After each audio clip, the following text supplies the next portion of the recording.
A follow-up to that, and then I'll come to you, Tim, after that, is if Marvin, you or Tim or excuse me, you or Brian are eventually elected to the office, I certainly am one who always states we want, it's good to have fresh faces up there, but there's also the reality of political experience. So, do you feel that you'd have the political experience and savvy to effectively advocate a conservative agenda against probably the most liberal, dare I say progressive, administration in Congress, certainly in our lifetime? How can you assure us that what you've done in life, I guess, a little bit, it's a kind of an add-on to what you guys just said, will give you the backbone to stand up against the powers that be, including in the Republican Party, I think, as you touched on, Mark. Well, let me say that for the last 35 years, I've built a contractor business, but you know what? I did it and I was non-union. For several years, I had to stand toe-to-toe with business agents who wanted to come on to my jobs and determine how much I'm going to pay my employees and how much I'm going to provide for certain safety regulations and that sort of thing, basically telling me how to run my business. And I stood toe-to-toe with these business agents and said, no, you're not coming on my job, we don't need you, we don't want you. And so I have the background, the backbone to stand up to this kind of intimidation.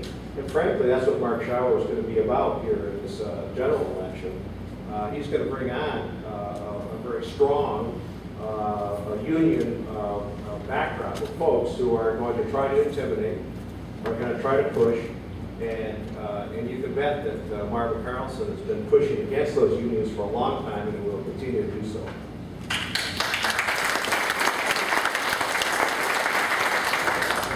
It's a good question. When I was a defense counsel in the Marine Corps and I'd defend a Marine that turned wrenches, I'd often advocate in my closing arguments, this is the best wrench turner in the Marine Corps, we can't lose him. Don't give him a back-conic discharge.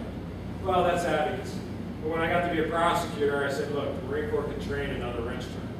Really, a lot of it has to do with leadership and leadership ability. Again, how do you judge that? Well, I started officer candidate school with 75 men, about. We finished officer candidate school with about 35 men. We lost them through injury, through washing out, or through drops on request. 35 made us through, and we were able to pin on the Eagle Globe and Anchor and be called Marine Corps officers, leaders of Marines. So the Marine Corps trusted me with the leadership, the ability to lead Marines in all facets of what we do in the Marine Corps. And so when you have someone that's one of 435, you have to have somebody that not just says no, no, no, when it's appropriate, sometimes no is appropriate. But you also have to have someone that says, follow me. We need to have more people down there that stand for more than they stand against, because we need to get some things done in this state and this country.